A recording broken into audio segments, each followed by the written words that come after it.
If you look at the history of humanity, it's unfortunately a history of conflict. It is. But if you really want to find the origin point for all of it, the genetic code for every fight, every war, every jealous thought, you have to go all the way back to Genesis chapter 4, the story of Cain and Abel. And everyone knows it as the first murder, but that label really, really undersells it. It's so much more than that. Our sources show this isn't just sibling rivalry. It's the origin story for human conflict itself on every level, theological, moral, and even historical. That's what makes this deep dive so interesting. We've got sources that dig into the biblical text itself, the linguistics, the theology behind God's warning to Cain. Mm-hmm. But we're also connecting it to these huge historical tensions, the ones that stretch all across Afro-Eurasia during the second millennium BCE. Exactly. So our mission today is to really unpack this.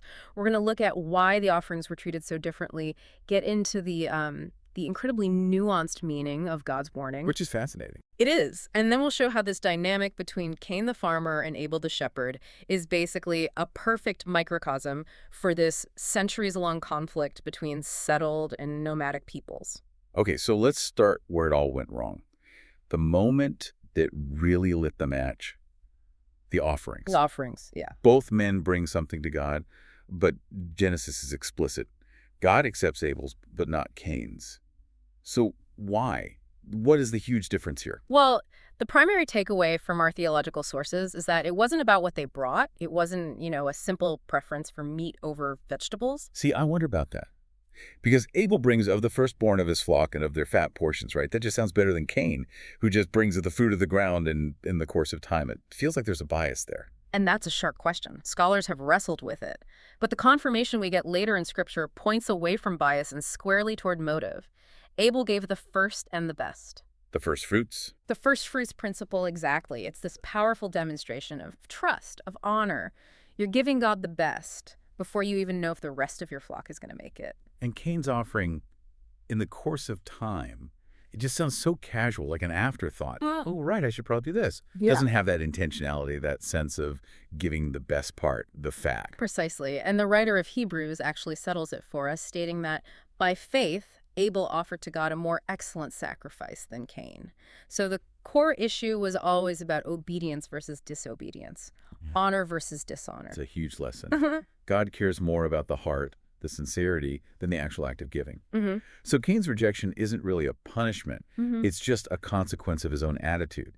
And this leads right into one of the most incredible linguistic rabbit holes in the entire Bible, God's warning to Cain. Yes. He says, if you do not do well, sin is crouching at the door. Its desires for you, but you must rule over it. And this is where we have to dive into the original Hebrew. The word is hatat.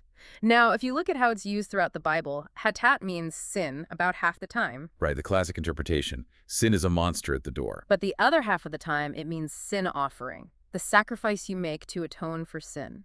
So the same exact word means two completely different, almost opposite things. Pretty much. And that ambiguity opens up a totally different way to read this warning, and there's a grammatical clue that points us there. Okay. The word hatat, whether it means sin or sin offering, is grammatically feminine.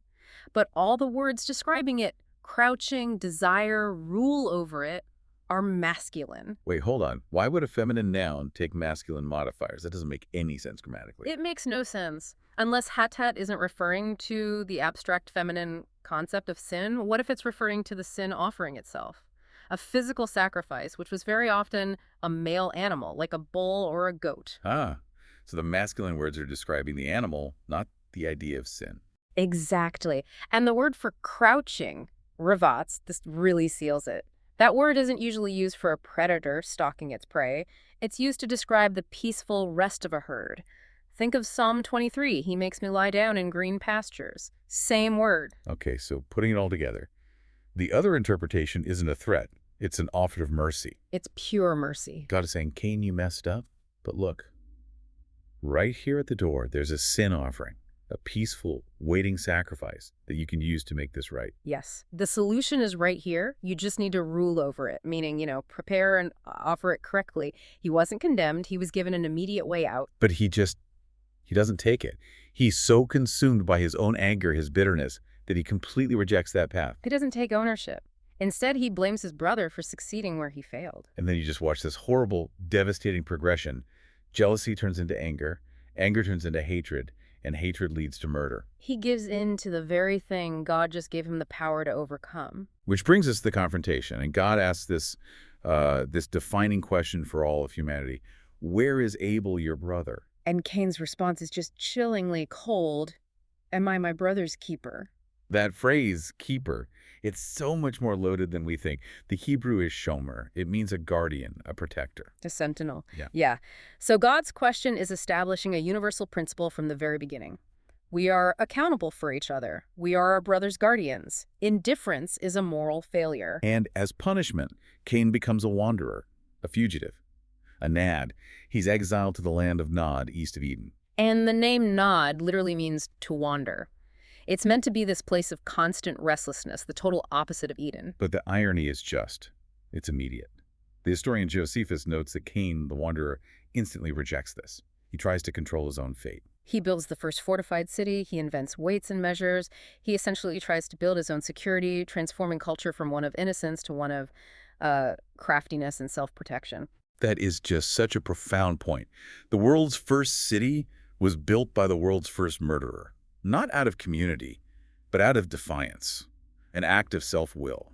And that image, Cain the farmer fortifying himself against the world, is the perfect bridge. We've looked at the internal conflict in Cain's heart, but this story was also playing out on a massive global scale. Right, so when you look at Cain, the settled farmer, and Abel, the pastoral nomad, the shepherd, you're saying Genesis is basically giving us a literary snapshot of a tension that defined huge parts of world history. For thousands of years, we're zooming out now to the second millennium BCE, what historians call Big Era 3, and you see this exact dichotomy playing out between settled agriculturalists and pastoral nomads. Okay, so let's compare these two ways of life. On one side, you have the settled folks, the city builders in Mesopotamia, Egypt. They're rooted. They have permanent homes, which leads to specialization. You get potters, scribes, farmers, bureaucrats.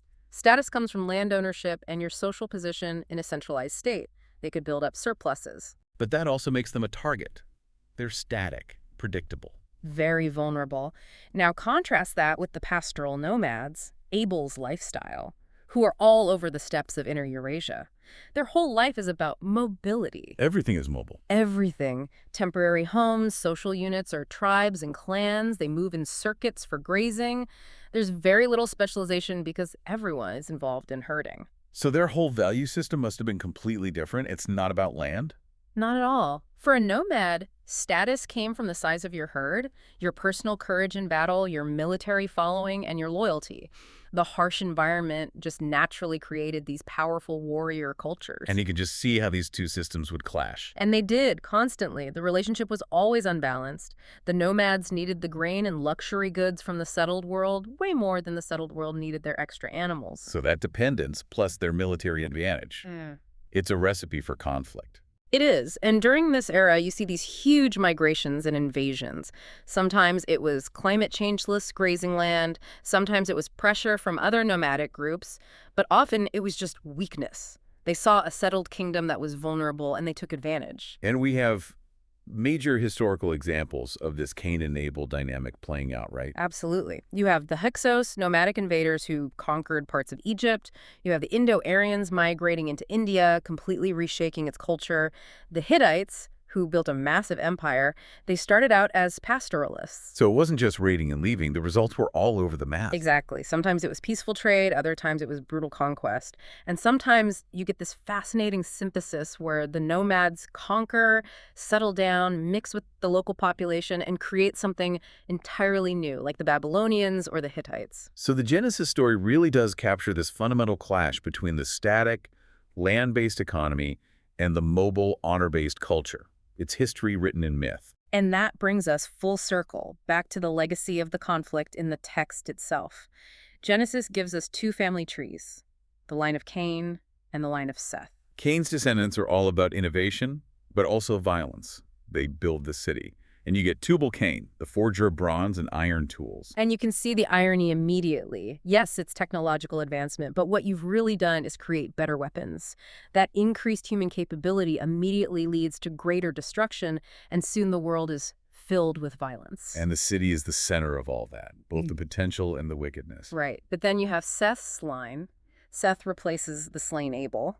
His descendants are defined by something else entirely. Their legacy is about initiating, calling upon the name of the Lord. It's a spiritual focus. And what's so incredible is how the rest of Genesis seems to be trying to heal this trauma, Yeah. to undo what happened with Cain and Abel. It does. You see all these echoes of sibling rivalry, Isaac and Ishmael, Jacob and Esau, Joseph and his brothers.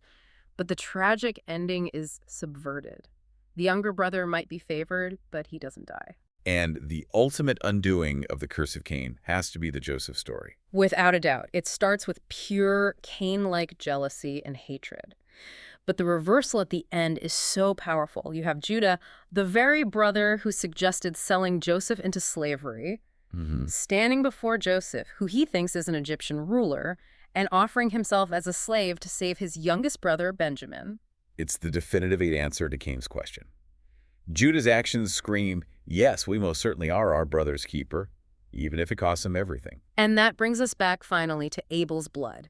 His blood cried out from the ground for justice, for vengeance. It demanded the scales be balanced. But later scripture connects this to the ultimate sacrifice. Jesus, another innocent one who was slain. And the text is explicit. His blood speaks a better word than Abel's. It doesn't cry out for justice or vengeance. It cries out for mercy, for forgiveness, for redemption. His sacrifice is what finally gives us the power to overcome that crouching sin that Cain failed to master. So we started with the first murder, and we ended up with a story that defines so much about human nature, about how God values a sincere heart over simple ritual. We trace that universal principle of moral accountability, that yes, we are our brother's keeper. And we showed how that rivalry between Cain the farmer and Abel the nomad was this perfect mirror for the massive historical tensions that shaped our world for thousands of years. Cain, the wanderer, rejected mercy and built the first fortified city. He prioritized his own security, his own will, and his innovations, the metal tools, the city walls. They became features of a lineage that rejected that call to guardianship and filled the world with violence. So here's the thought we want to leave you with. If the first great human tragedy began when one man refused to be his brother's protector, what moral price are we still paying today for innovations, whether they're technological, social, or economic, that fundamentally prioritize our own self-will, our own separation, our own security, over that foundational divine call to mutual care and guardianship?